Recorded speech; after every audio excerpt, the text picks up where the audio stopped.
It's like a shark, NATO, except with poop.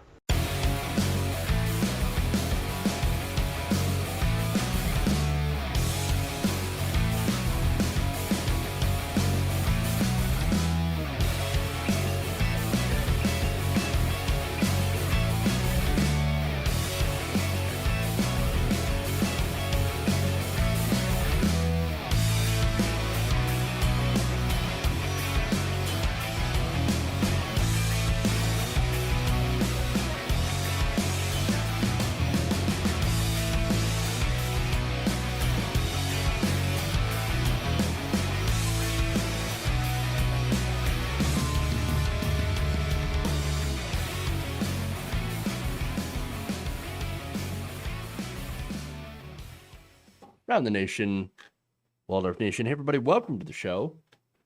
It's Monday. Hope everybody had a good weekend here. We're back. Monday, new start of the new week. We got stories. We got a lot of. We don't have a lot of stories. We got a lot of in-depth stuff to get into. We've got, of course, Marjorie Taylor Greene. We got the Anglo-Saxon America First Caucus in Congress. That's fun times. We've got OAN exposed by their own employees. Very, very interesting. We've got Joe Biden, some criticism on that. And we have an incredibly disturbing video of a police officer breaking the shoulder, or I should say dislocating the shoulder of a 73-year-old woman with dementia. Fun. So we're going to talk about that. New lighting? No! False. Old lighting. But this time I got it configured correctly. In fact, I've actually got it figured out here to where I can do different things with it. What is this? What is this heresy that's going on here? We got green? I know. We got all sorts of lighting going on here. Got a little bit of red going on here. You know what I'm saying? Got some. It's more like an orange, but yeah, got a little bit of red going on. Interesting. Yeah. It's RGB lighting, or RBG lighting. Ruth Bader Ginsburg. So, you blue blocking? Happens. All right. So, just different colors. Am I in Elon Musk's tunnel? I am not. What do you think I am? Rich? It's not the green screen though. No, we're good. We got some decent lighting options going on here. No, not a different color. Nope. Yeah, just making it look a little bit nicer in here. All right. So, that said, we got stories. We got stuff. We're going to get to the stuff. We'll do that. And so let's do it. Let's start out with Marjorie Taylor Greene. Oh, you know what? If you haven't already, please like and share the stream. Very important that you do so. Helps us out greatly. Helps us to be able to afford to continue doing the show and bringing you fantastic lights in the background. So, but seriously though, help us out. We got new stuff, new merch, by the way, in the Teespring store. There is a link for that. In fact, I will post stuff here. I will pin this in the chat. Way to help us out. Of course, you become a patron. Go to patreon.com /Jeff Wolder. Back to the old days. Not really. Not really old days. The old days, I had more of a. I had less fancy stuff to work with. Let's just say that. All right. Anyway, let's do it. Let's dive in. Marjorie Taylor Greene.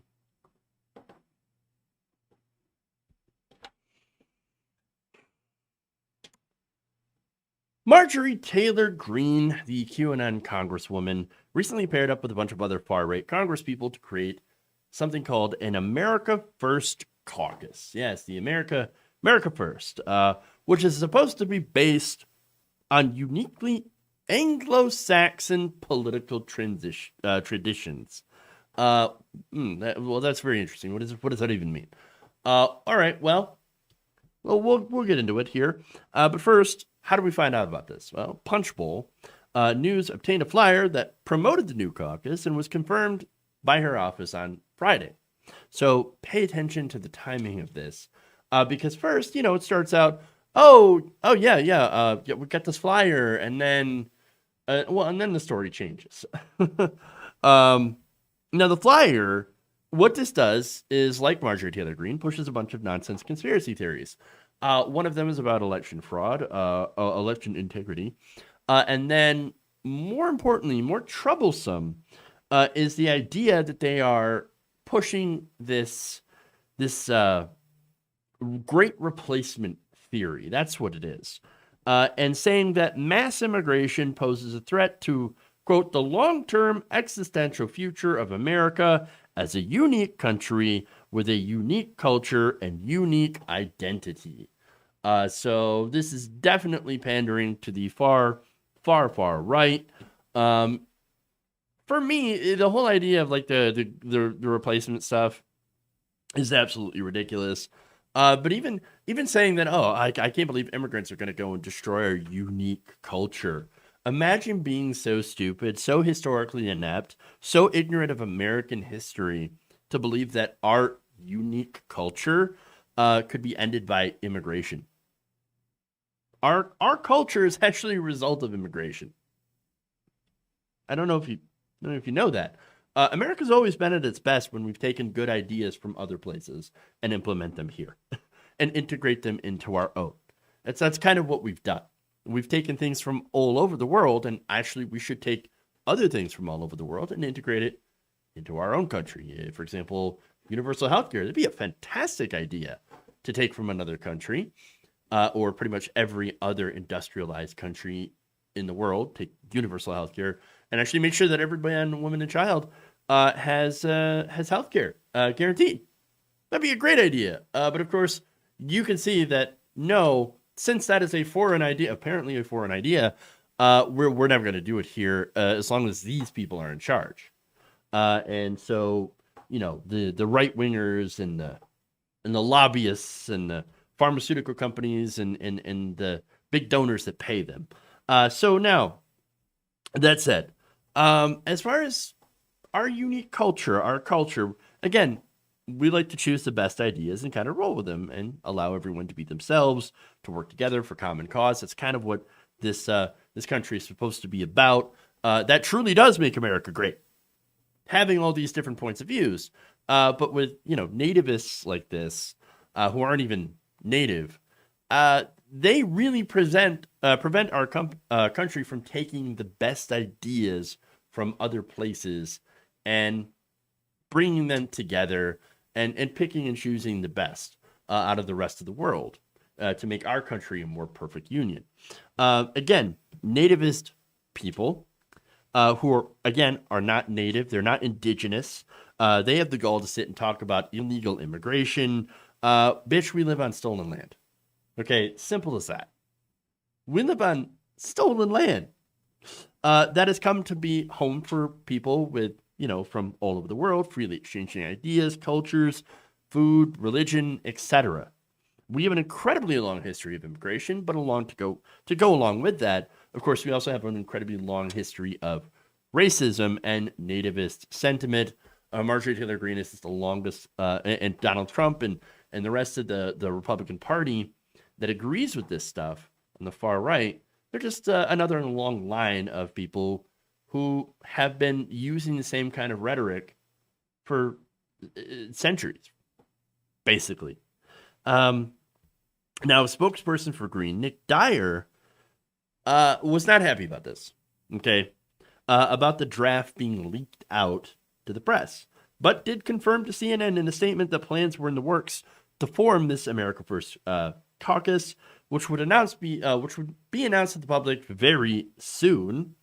Other people that were reportedly joining this so-called caucus was Representative Matt Gaetz. Matt Gaetz. Yeah. Now, he tweeted this out.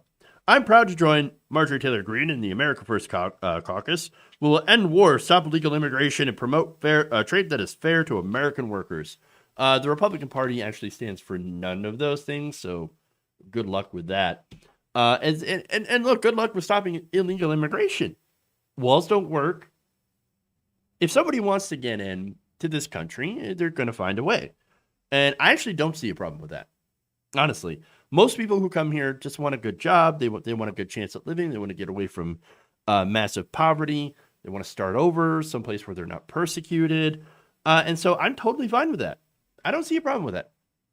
Not at all. Now, if you want to solve the problem of, that might come along with, for example, employers pushing down wages because now you have immigrants that might be willing to work for less than Americans, well, it would make sense that you make these people legal in some capacity and then institute a living wage. Now, it's not going to catch all the employers that want to exploit this migrant labor, but it might help. It might make a dent and reduce instances of that happening. Again, there's always going to be people that pay other people under the table. But as far as that concerned, you're not going to have that race to the bottom as long as you have those wages and make sure that these people have some sort of legal standing so they can report employers that exploit them. Things like that. Maybe find a way to increase it. Because then, again, right now, you have a lot of immigrants that are actually doing jobs that Americans don't really want to do. Even jobs, that were offered to Americans at $15 an hour that normally migrant labor does, Americans don't want to do because it is difficult, back-breaking work. So they don't want to do that. Now, that said, this isn't about any of that. This isn't about the actual pros and cons of immigration from Central and South America or Mexico. What this has to do with is, of course, racism. That said, other representatives that were involved, Republicans specifically, Paul Gosar of Arizona, who had his entire family come out and say, please don't elect this guy, he's insane. Louis Gohmert, one of the dumbest congressmen alive, and Representative Barry Moore of Alabama, whom Punchbowl News reported to be involved in the caucus as well. Now, a spokesperson for Moore did tell CNN in a statement, quote, Congressman Moore wholeheartedly supports President Trump's America First agenda and policies that prioritize hardworking Americans. Actually, the policies for Trump actually prioritize multinational corporations, but, whatever. Apparently, they're Americans because corporations are people, my friend, according to Mitt Romney. And that's the Republican position because they tend to give corporations trying to give corporations more rights than they do regular human beings. That is until recently when corporations started getting quote unquote woke. And then now they're not too happy with them. No, you should restrict yourself to only giving us money. All right, there you go. Now Moore also said that he will not agree to join any caucus until he's had an opportunity to research their platform, which he has not had the chance to do so with the America First Caucus and therefore has not joined. Okay, interesting. Matt Gaetz also responded later on to the news reports by saying, this is just a hit piece from the America Last crowd of big media, big tech, and big government. I love how they could those are like now buzzwords now. That's all they are. Big tech, big media. What's big media? Is it based on money? Is it based on size? Is it based on how many people they reach? Well, if you look at all those metrics, guess who'd be considered big media? Fox News. They're like the biggest cable channel, the most watched cable channel in this country. How are they not considered to be quote unquote big media? How are they not lumped in with this? Oh no, we don't mean actually big media. We mean media that happens to be centrist, not right wing. And so they lump all of them in together. When in reality, of course, you've got centrist media like MSNBC, CNN, and all those different channels, and different news outlets and all that. And then you've got leftist media, independent media. But yeah, big tech media. Big tech media. Duh, big government. Again, buzzwords, they don't really mean anything. Not really. But again, very subjective. But here's what the caucus is about. Okay. This caucus is about trying to spread these insane conspiracy theories. As I mentioned before, the Great Replacement. Okay. That's what it is. In fact, here's Republican Representative Scott Perry of Pennsylvania. He recently went mask off. Here's what he said. For many Americans, what seems to be happening, or what they believe right now is happening, is what appears to them is we're replacing national-born Americans, native-born Americans, to permanently transform the political landscape of this very nation. So he had to couch it in a lot of qualifiers, but what he's essentially said is they're bringing in immigrants to replace us, i.e. they're bringing in brown people from other countries, Central America, to replace us white people. That is the Great Replacement theory. That is incredibly racist. That is a conspiracy theory that has bubbled up from the alt-right and from the far right. This is Nazi stuff. This is neo-Nazi rhetoric. That's what this is. All right. And so this guy's a racist piece of crap. And he's absolutely wrong, by the way. America has always been shaped by immigrants, and we're all the descendants of immigrants, unless you're indigenous, unless your family is indigenous, we're all immigrants. But the replacement theory, again, is all sorts of BS. But people like that congressman kind of make me wish it were true. I would rather these a-holes in Congress that are spreading all sorts of hatred and vitriol racism, I would rather them be replaced by migrant families. Hell yeah! I'll take a hardworking Guatemalan family over dipshit Louis Gohmert any day. Honestly. But that said, once this came out, and once there was so much backlash, this entire thing fell apart.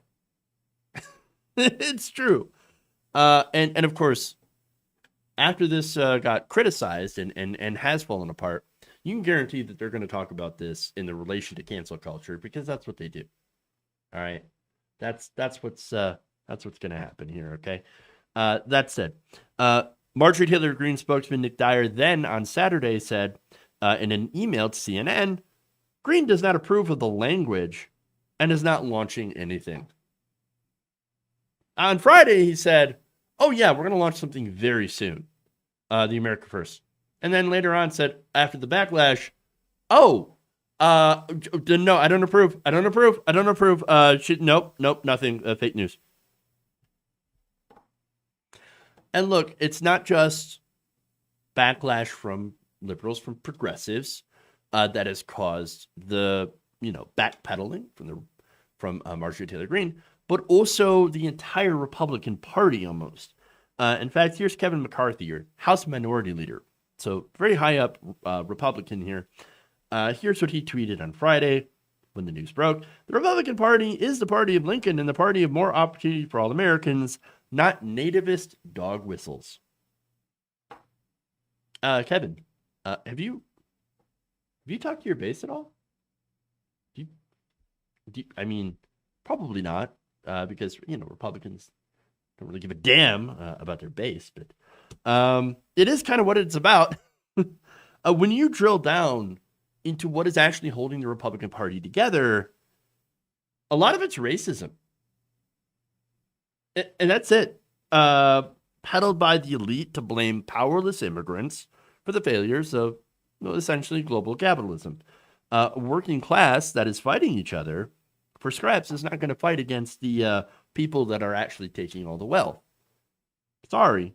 Turns out the donor class, the extremely wealthy in this country, they like that the racists and xenophobes are out there. They're all spreading this disinformation because it keeps us fighting, keeps us all blaming each other instead of fighting for the rights of the global working class. Now, the thing is, though, that now you can't exactly like them openly, okay? So the Republican Party is, of course, going to say, oh, no, we don't align with those. We're not aligned with those people whatsoever. What are you talking about? No, of course not. But, of course, the mask will slip, and it slips very, very often when it comes to Republicans, not just in what they say and the things that they accidentally admit, but also in the policies that they espouse. Which is why, again, you have McCarthy and Liz Cheney. Remember the horribleness that is Liz Cheney? Her father, of course, responsible for the destruction that was Iraq. Here's what she said. Republicans believe in equal opportunity, freedom, and justice for all. We teach our children the values of tolerance, decency, and moral courage. No, you don't. No. Nope. You do not. But she continued by saying, racism, nativism, and anti-Semitism are evil. History teaches us we all have an obligation to confront and reject such malicious hate. And we do, and she's right about that. The only thing is that instead of doing that, a lot of the Republican base embraces it anyway. And so that's a problem. Okay, the party, they do embrace this. The base embraces it. That's why they elected somebody like Donald Trump, who is just a mirror for that, racism and xenophobia. Now, that said, I've got one more dunk on Marjorie Taylor Greene, which is pretty good. I love it. See, the thing is, one of the criticisms was that the Anglo-Saxon political tradition isn't really a political tradition. In fact, here is University of Toronto medieval scholar Mary Rambaran Ong. So this is somebody who has went all medieval and has studied this. And she says, there is no such thing as Anglo-Saxon political traditions unless Marjorie Taylor Greene is talking about Old English charters, and she isn't. If she wants to return to those, she'll have to stop advocating for gun use. I mean swords for everybody. Broadswords. Oh, unless you're poor, because obviously, if you're poor, if you're not a lord, or if you're a serf, then you don't get weapons, unless of course it's plowshares to swords. Is that how it goes, or is it swords to plowshares? I don't know. But anyway, hey, I don't make the rules. Okay. That said, I think the Republican Party would love to return to the days of feudalism. You know how it is. But one more quote here that's my favorite. From this same person, she said that the very term Anglo-Saxon that has been adopted by the far right has been used as a racist dog whistle. And she says on that is both inaccurate and, quote, generally sucks balls. I'll leave it at that.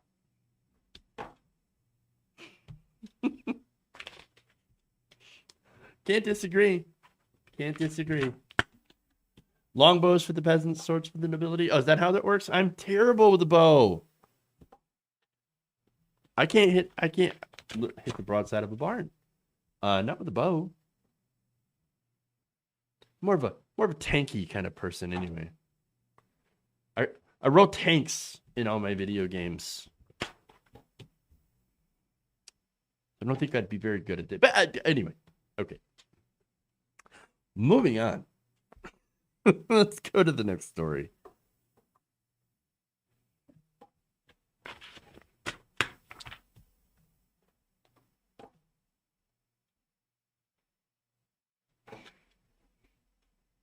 OAN stands for One American News.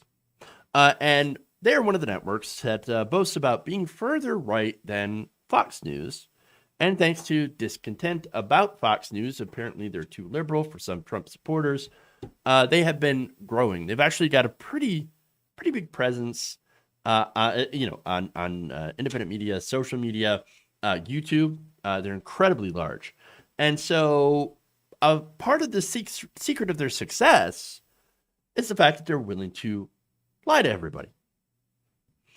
In fact, they lie to their audience, but in doing so, they actually do so worse than Fox News. And it's not just me saying this. This is former and current employees of One America News that recently talked to the New York Times. In fact, New York Times' Rachel Abrams did a deep dive on OAN, which has pushed conspiracy theories about topics like the 2020 election. They're still talking about that. In fact, according to the report, 16 out of 18 current and former employees interviewed took serious issue, with reports that the network itself has aired. Abrams spoke with, first, a man named Marty Galingen, an OAN producer since 2016. And he said that he was troubled by what the network's reporting ended up leading to. In fact, he was watching coverage of the pro-Trump mob breaking into the Capitol. He said that he was worried that his work might have actually helped inspire that act of domestic terrorism. He added that he and others at OAN disagreed with much of the channel's coverage. The majority of people did not believe the voter fraud claims being run on the air, Mr. Golnigan said in an interview referring to his colleagues. Well, his colleagues didn't believe it, but they reported it anyway. And guess who does believe it? The crowd. The viewers. Well, don't you think that's a little bit of a problem? That you're putting out false, defamatory stuff that is leading people astray, and that is leading people to violence? Don't you think that that's a bit of a problem? Well, I guess now they're like, oh yeah, it turns out some of the work that I did might have led to armed rebellion, or nearly armed rebellion. So at least armed insurrection. Because again, there were people armed with flags, bear spray, things like that.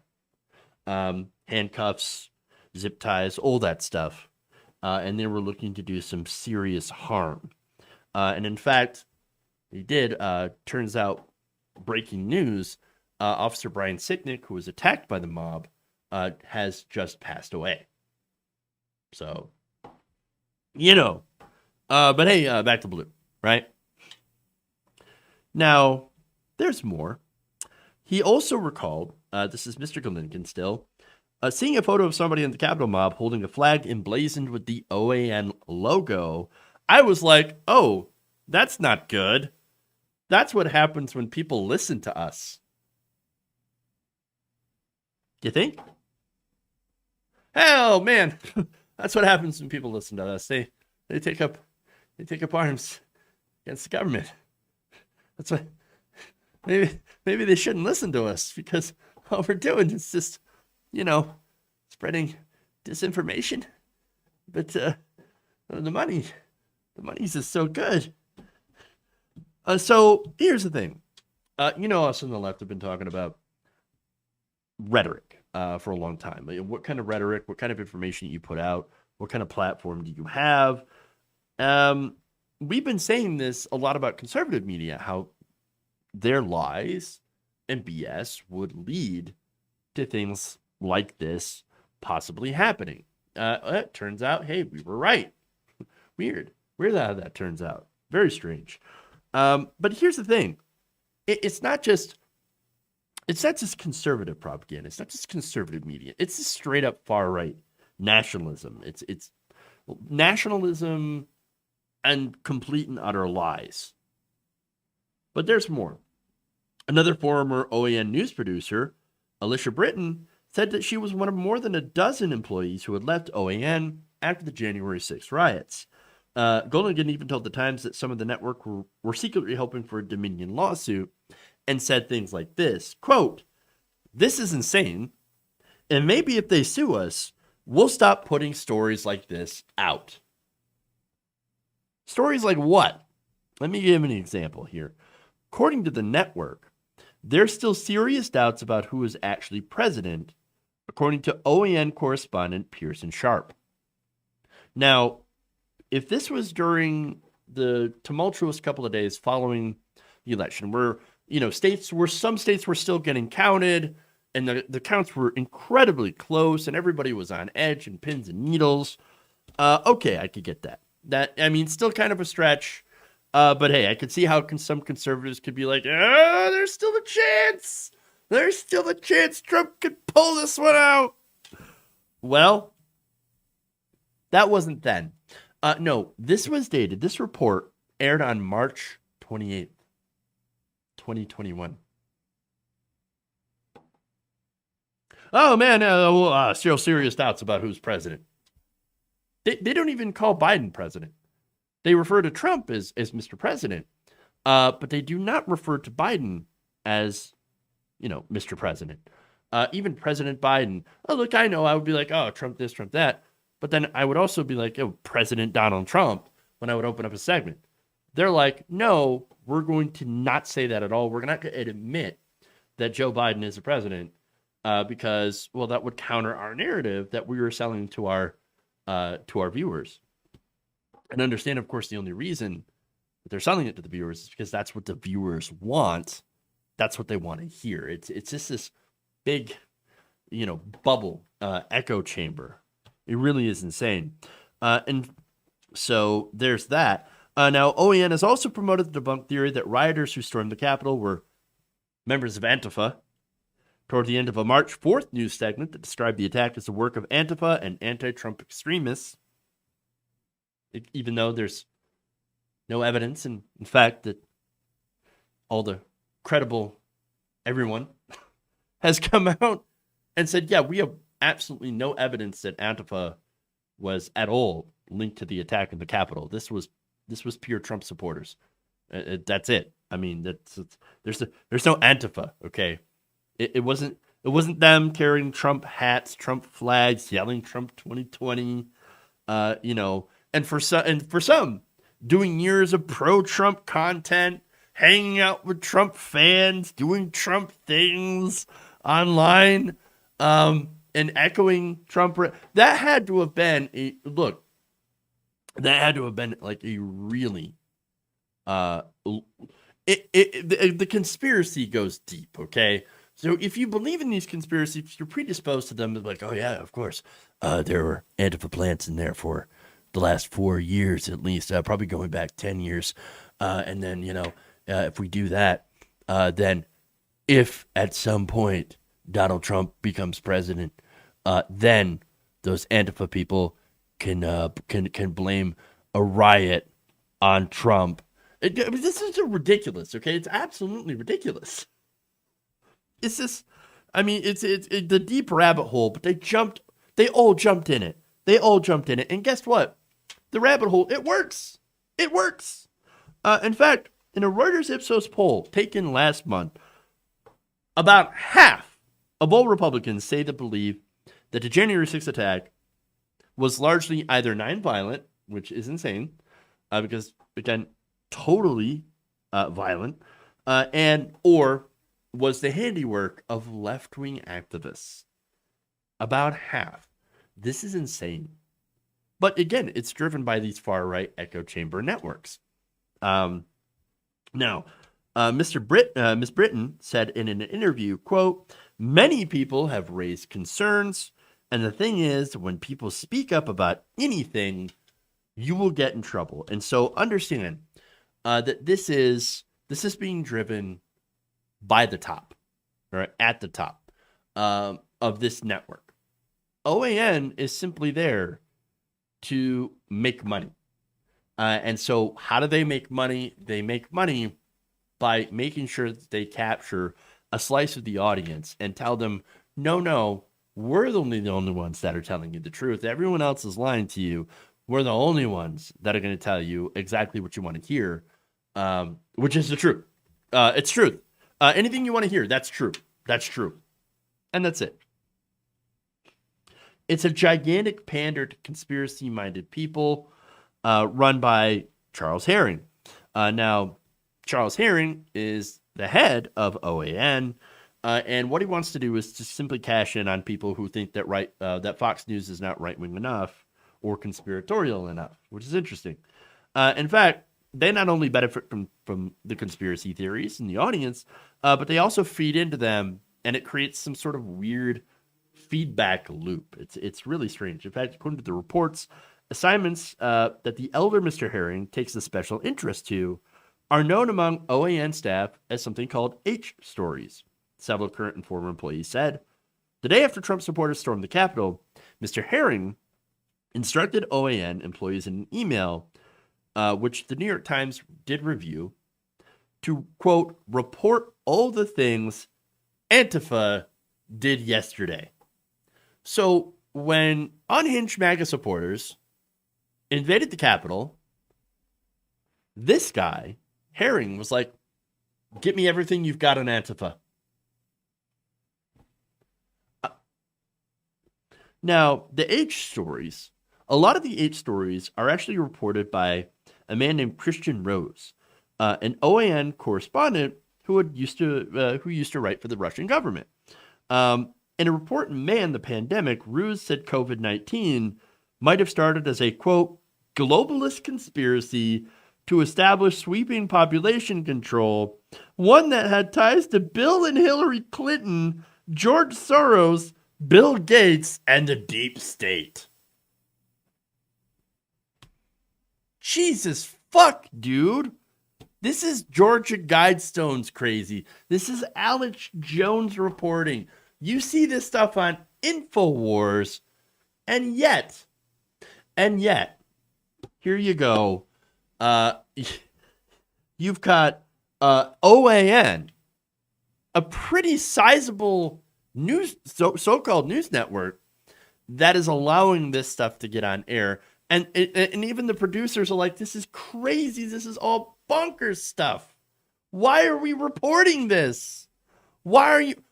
Oh, it's because Mr. Herring wants it, and we got these special H stories that we have to do, or we get fired, and that's what it is.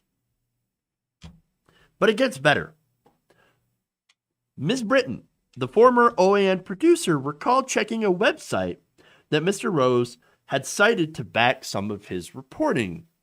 I don't know what report it was referring to specifically. But where the link took her is literally to a right-wing chat room where conservatives were commenting towards each other. That's it. This is what counts as journalism for the right. And look, they take this very, very seriously. In fact, in an email to staff last month, Ms. Oakley, the news director, had warned producers against ignoring or playing down Mr. Rose's work. His stories should be considered H stories and treated as such. The H stories, of course, being the most important stories that they could do, and obviously are the most, the prioritized. They're prioritized above everything else. You got to do those H stories because that's what Mr. Herring wants. Wow. In fact, here she said, these stories are often slugged and copy edited by me as per Mr. H's instructions. So basically, this is a dictatorial newsroom. Anything Mr. H wants gets written, even if it's insane, even if it makes absolutely no sense. And that's what they do. That's what this is about. And unfortunately, this is what works in conservative media. They've got over 1.5 million subscribers on YouTube. 1.5 million. I wish I had half that, honestly. And maybe I should, but here's the thing. This is what we're up against, okay? Pure propaganda, straight up. No facts, no sources, no journalism, just editorializing for angry conservatives, telling them exactly what they want to hear. I can see why there's an appeal for that, especially on the right wing. But at the end of the day, a representative democracy, which is what we live in, actually requires voters to have knowledge of the issues so that they can send the right people to government in order to solve them. Now, of course, we have a broken system, but and in fact, we have the opposite of that. We've got so many people that are misinformed by a corporate press that is simply for profit. And that's what it is. And these people, as a result of all this disinformation are sending the wrong people into office. And guess what? It's killing our country. We've got serious issues. We are so incredibly broken because, as it turns out, lying and telling people exactly what they want to hear is, yes, damaging to the country. But unfortunately for us, it is also incredibly lucrative and so much easier than telling people the truth.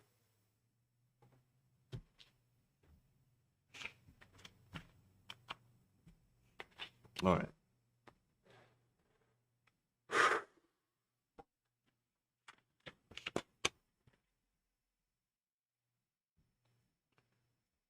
All right, let's go to a quick criticism of Biden, and then we go into the story that's going to boil your blood. First, a little drinky drink.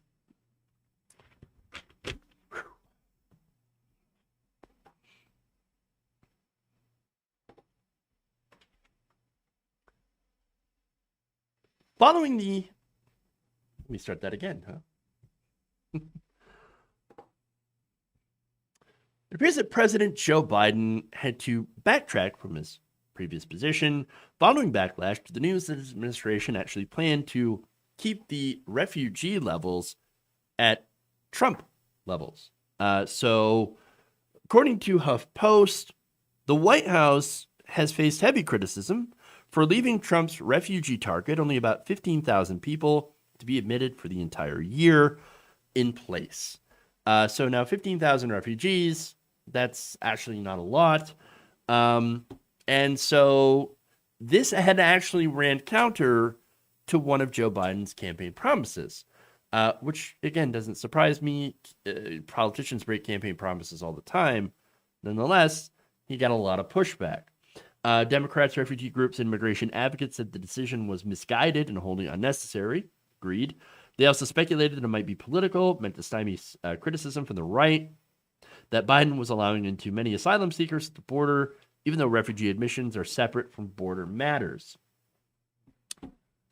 Now, imagine thinking that anything the right wing has to say matters at all.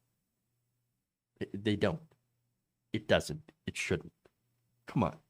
What? Why would anybody? Again, this is my problem with a lot of Democrats, where they're like, but wait, what is the right wing gonna say? They're gonna say I'm not being bipartisan enough. You know, it frustrates me so much. But look, usually following what Republicans want to do is usually wrong. But here's the other thing. Republicans aren't your voters. They ain't never going to be your voters. They ain't never going to say anything nice about you whatsoever. They're never going to be your voters. Why should you give a damn about what the right wing wants? Especially with their odious policies. Especially when it goes against a key campaign promise of trying to, I don't know, be better than Donald Trump. Isn't that what you ran on? I'm not Donald Trump. I'm going to be better than Donald Trump. Well, you tried not to be in this case. All right. In fact, Biden pledged back in February that he would raise the refugee cap to 62,500 refugees for this fiscal year and then double it for the next.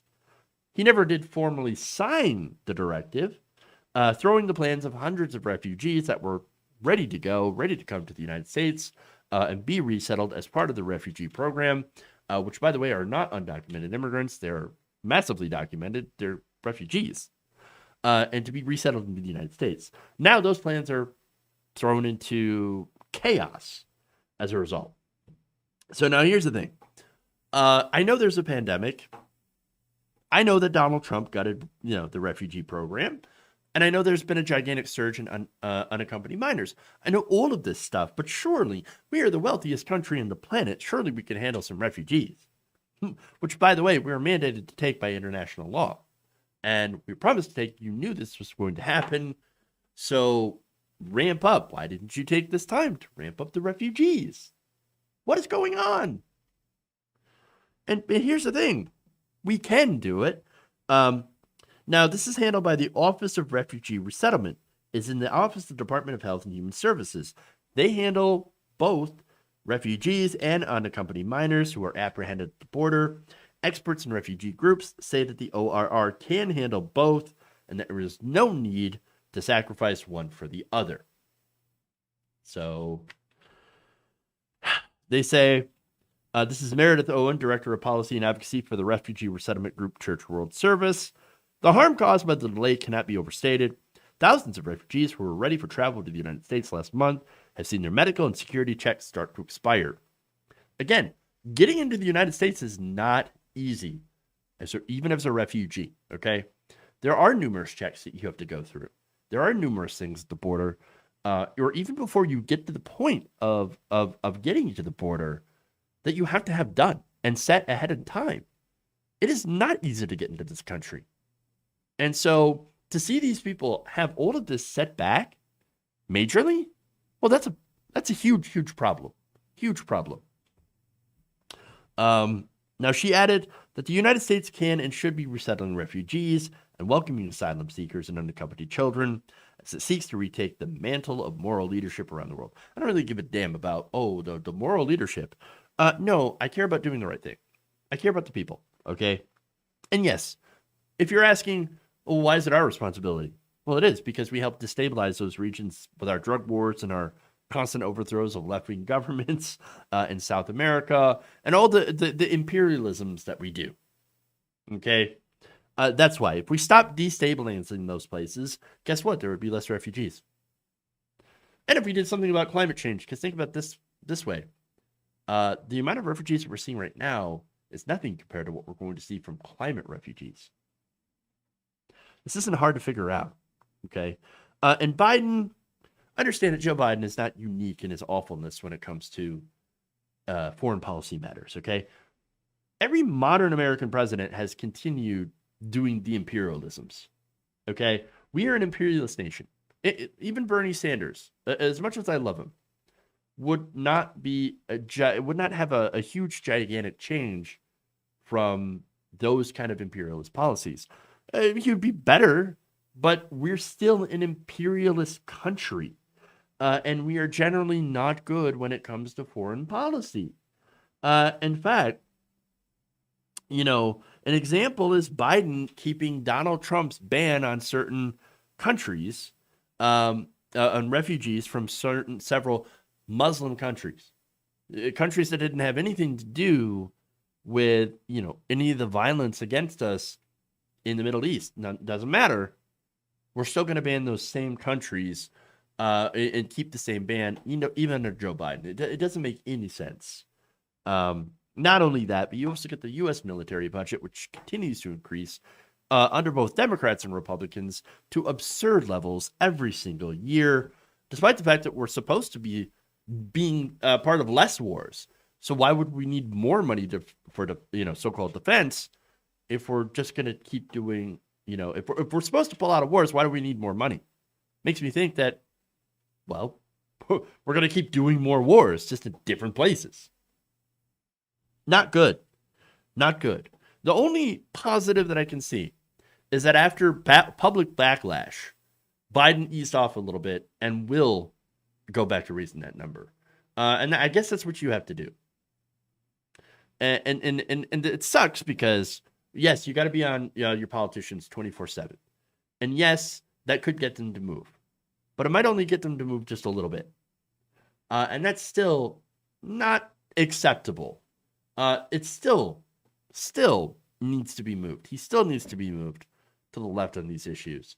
The other thing that's frustrating me too about this is that you have not just this issue, but you have other issues where Biden is essentially doing the same thing. I'll move a little bit. In fact, the corporate tax rate, Biden said, I'm going to raise it to 28%, which is far below, of course, the 35% that it was lowered from. He's only going to raise it now to 25% to appease moderate centrists. So this is not good. Biden, we should expect better from our politicians and continue to push them to do better. But understand that this system needs an overhaul, needs to change. We need to go and really start electing more left-wing politicians and pushing them to do the things that we want instead of continuing the American empire and continuing to give our money to for-profit corporations and the so-called defense industry, as well as pharmaceuticals and all the ridiculous stuff that we're spending all that money on. All right. Anyway.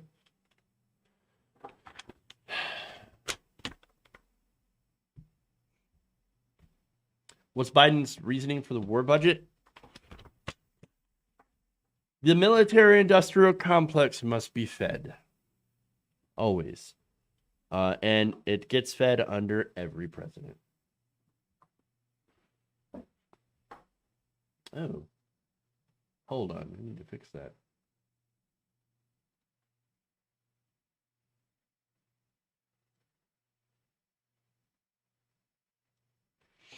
There we go.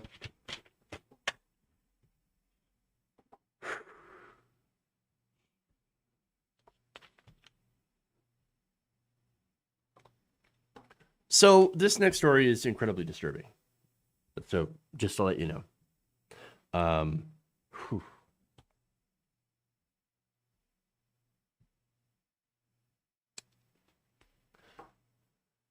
Police in Colorado are being sued for assaulting a 73-year-old woman who lives with dementia.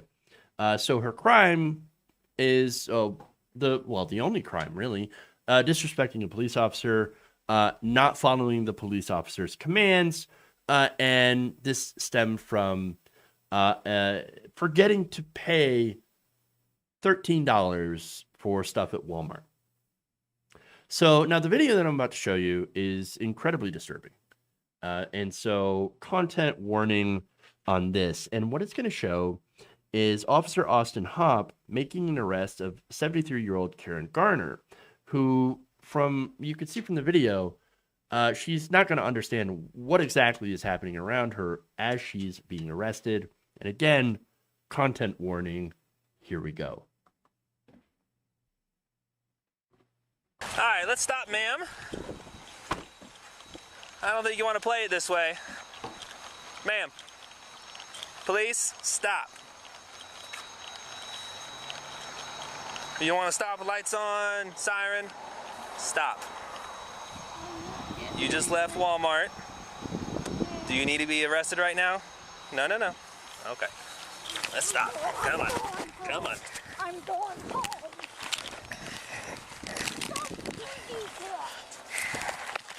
No, on the ground. Stay on the ground. I'm going home. On the ground. On the ground. On the ground.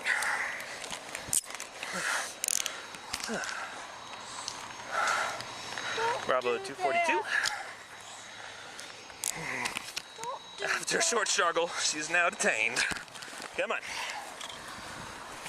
I am code 4. Do that. Why did you do that?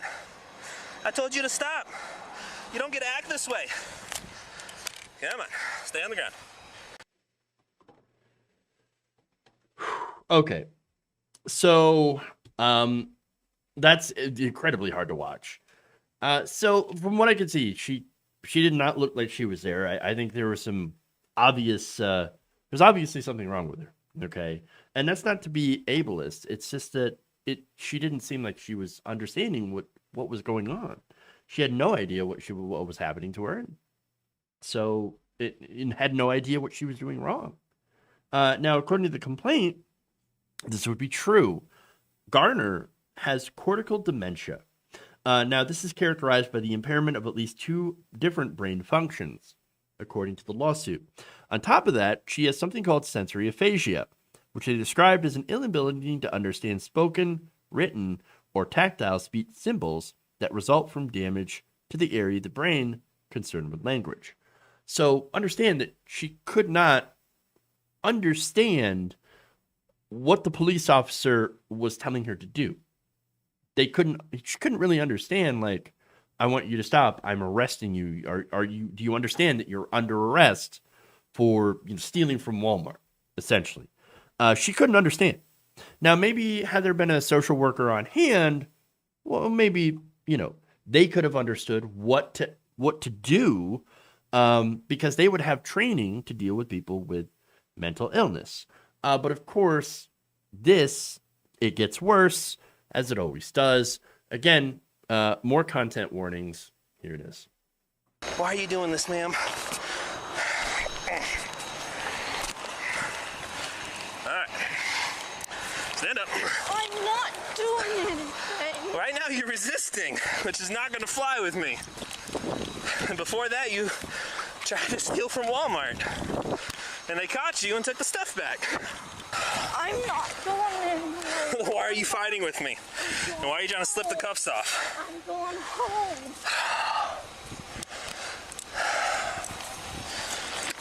Stop.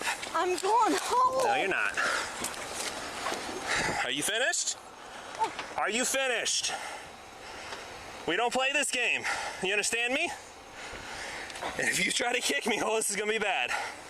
I'm going home. Stop. I'm going Hey. home. I'm going home. I'm going Quit. home. Ow. Are you finished? I'm going home. Hey, stand up. We're not gonna hold you. All right, let's go to the ground. On the ground. Going home. On the ground. Why are you doing this? Let's see who she is. I'm going home. I'm going home. Yeah, I know. I'm just trying to search her real quick. So the lawsuit explains that around that time where you just saw, Officer Hop had actually dislocated this woman's shoulder, Garner's shoulder. So it is fractured. And so notice how one of the few things that she said, she couldn't answer the question. She didn't know what was going on. She didn't answer the police officer because there was no understanding. It was just, let me go. I'm going home. I'm going home. And it makes me wonder, like, wait, did her reaction of just complete and utter confusion, did that not set up a red flag? Did that not make the officer think, I think there's something wrong with her. Wait, she doesn't seem to understand my commands. Perhaps I should not manhandle her. But no, that's not what happened, obviously.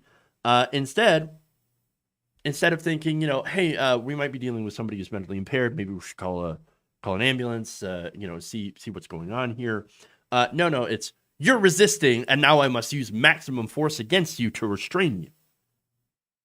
This was so shocking that it ended up bringing in a bystander who was concerned about this lady.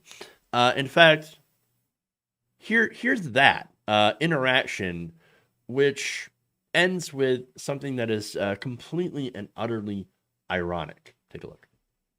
Who's my sergeant? Yeah. Okay, well, first, I can tell you that.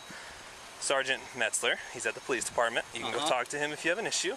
Yeah, give me your car so I can put a report. Okay. I see you there, how you throw the little kid. Little kid? Well, I don't know He's not if a little it's kid. And this he is what happened. He was just walking, and I see you how She you just grab him. stole from Walmart and refused to stop, refused to listen to lawful orders, and to fight me. This is what happens when you fight the police. I have to use force to safely detain her. That's what this is. This isn't just some random act of aggression. Oh, well, I don't know if you realize that. Yeah, well, the way that I see it from over there, Okay. I was like, that's no... But you don't know the whole situation. That's the thing. Yeah, but it's like... But knowing the situation, do you feel differently now? Oh, yeah. But That's it. like seeing it from there, that guy just walking. Yeah, I get that. I get that.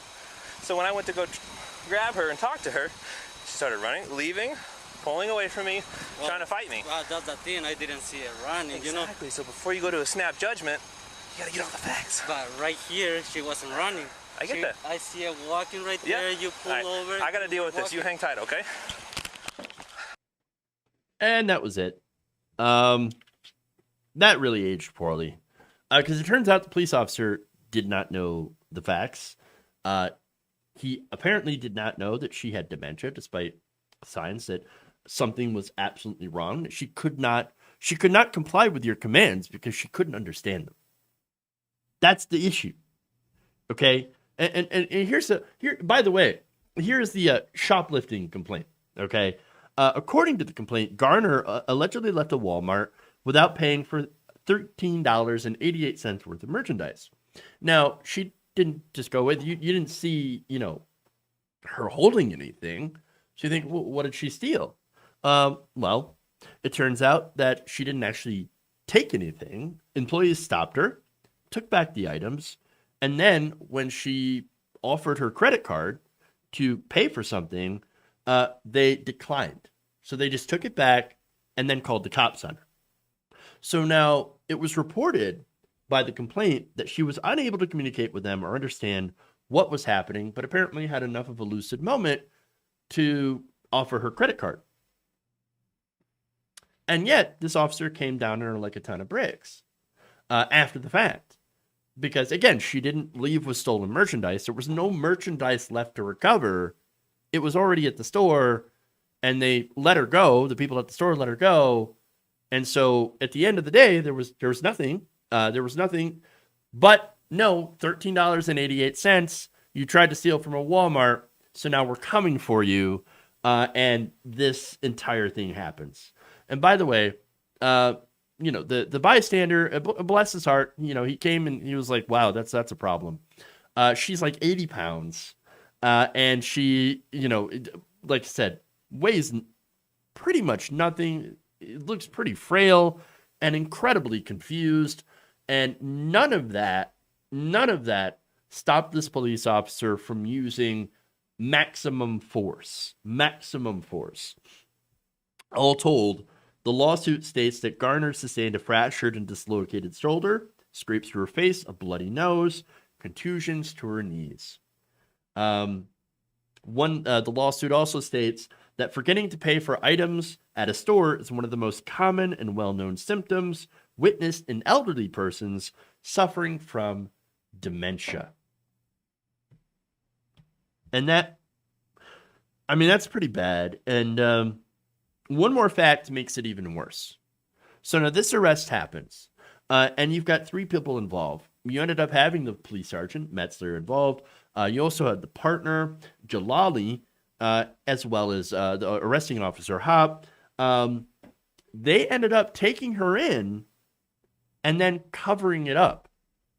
So now Garner ended up being denied access to medical care once she had been put into the jail. So, from the complaint, quote, Ms. Garner's right to be free from unreasonable seizure and excessive force is described herein was clearly established at the time the defendant officers Hop, Jalali, and Metzler attacked her, handcuffed her, broke her arm. They hogtied her as well. That's something that is also in the entire full video. I didn't have time to show you that as well. But yes, they did hogtie her as well to put her in the car. And then they kept her in isolation away from medical care, in pain, and in handcuffs for a total of 6 hours. As a result, the Loveland Police Department said on Thursday they're investigating the incident and said that they only learned about it the day before. This was reported in Law and Crime yesterday on Sunday. Now, Hop, who the department did not originally name, was placed on administrative leave, probably with pay. Pending the investigation, Jalali and Metzler, also not identified by the department, are also on administrative duties. So they're still working. And so, hey, ACAB, I'm telling you, when I watched this video, it was incredibly difficult. I was screaming at the monitor. Screaming. She doesn't understand you. There's something wrong. She doesn't understand your commands. How is she supposed to comply with police if she literally cannot understand the commands that are being told to her? She doesn't get it. She doesn't understand because there is something wrong with her. And maybe you should be able to pick up on that. And if you can't, maybe the department should hire people that can. And that's the problem, okay? But again, hearing the facts, the allegation of this lawsuit, it's more damning because, again, she didn't run off with stolen merchandise. This was all over $13.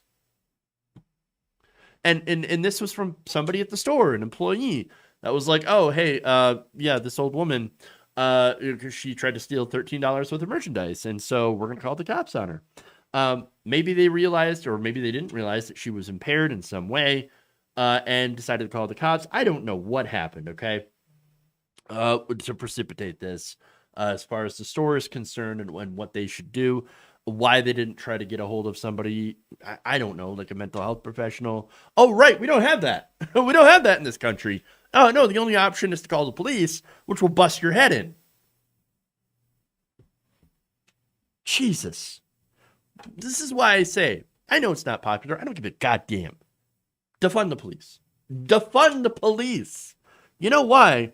Because what we could use that money for, instead of officer like Captain ACAB over here, okay, they could have somebody that is trained in dealing with mental illness, okay, dealing with people who do have dementia, do have autism. Yes, I've seen police officers shoot people with autism for not following commands, but they can't understand. They can't understand if you can't understand a police's command.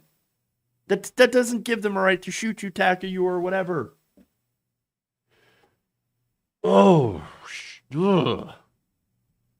But here's the thing about police in America, okay? Police in America are trained for one thing: violence. That's really it. Their training revolves around how can you take down and subdue the enemy in the safest way possible for the officer, for the arresting officer.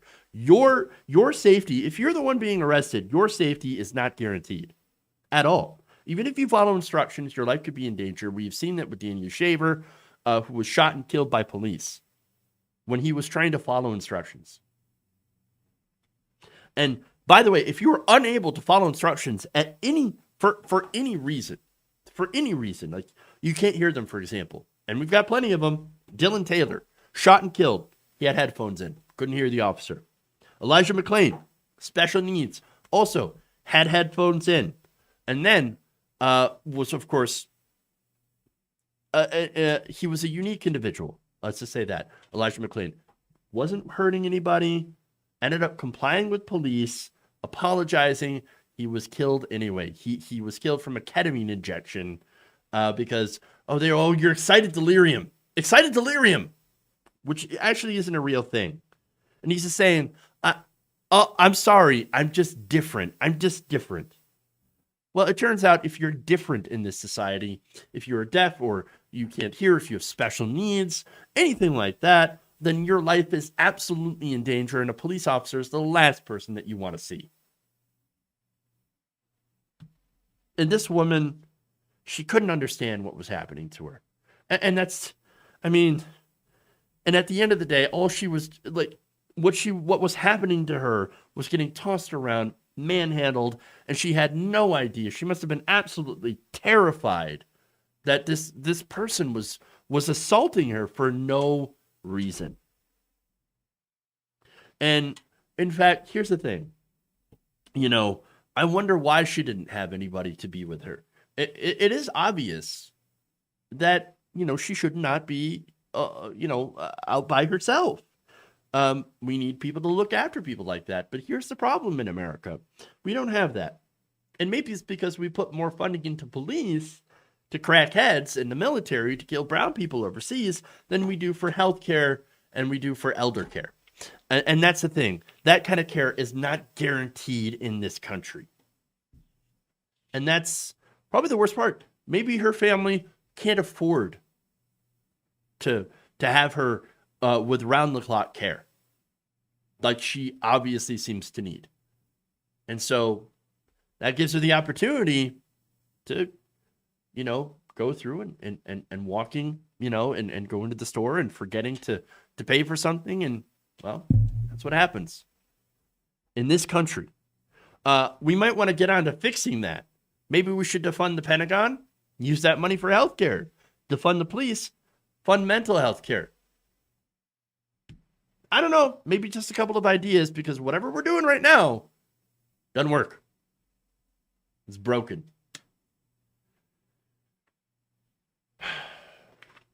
Or maybe she doesn't have family support. That's another good point. Not everybody has family. Not everybody has people that can take care of them.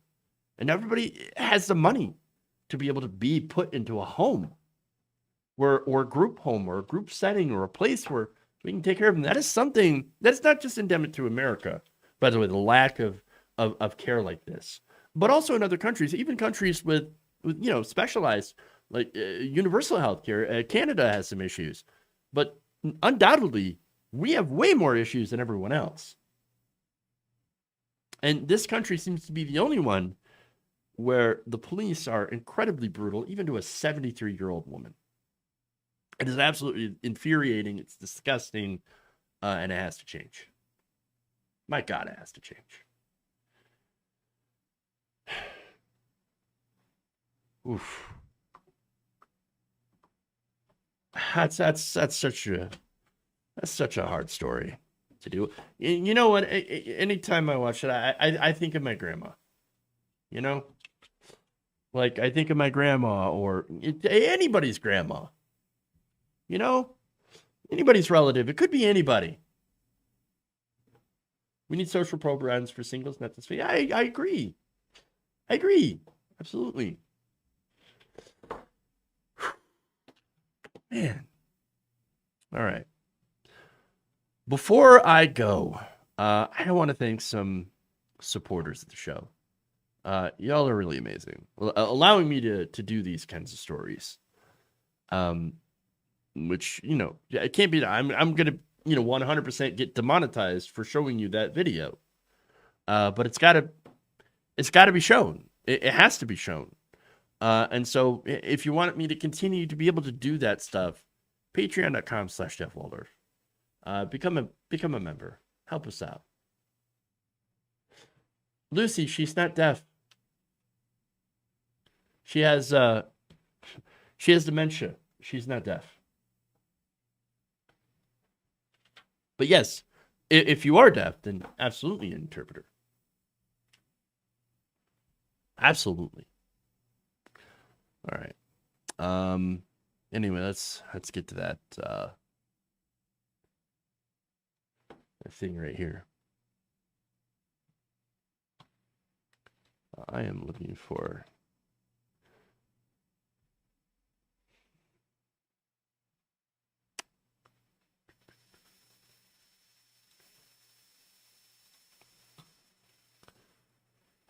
All right. Gabby Mathis says, I'm a proud immigrant. Welcome. I'm glad to see more. I'm glad to see good people in this country. We need more good people. We absolutely do. Rolling with the Punches says, pleased to see you again. Mr. Smooth Shiny Look. Hope to the chat room for a beautiful day. Well, hopefully you have a beautiful day too. I know it's kind of hard to see, but after this. But yeah. Whew. All right, everybody. Thank you for supporting the channel. Let's go over here to Twitch here. Tumbles25, thank you for the 4 months at Tier 1. Crazy Hawaiian NPA, thank you for 5 months at Tier 1. Much appreciated. Thank you all. All right. Thanks, everybody. Love you all. We'll see you tomorrow. Please hit the like button. Share, subscribe if you haven't already. And we will see you all tomorrow. And remember, change begins with you. Night Nation. We'll see you later.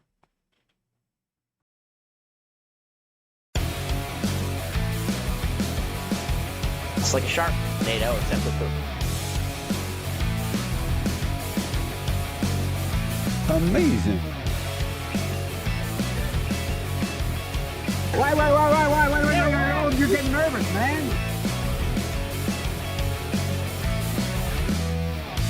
Dumps.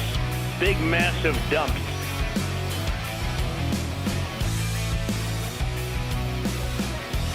There's insanity in the control room.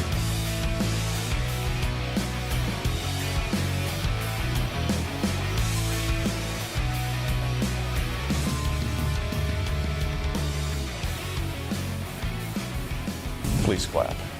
You're kicking me out the door. You're kicking me out the door.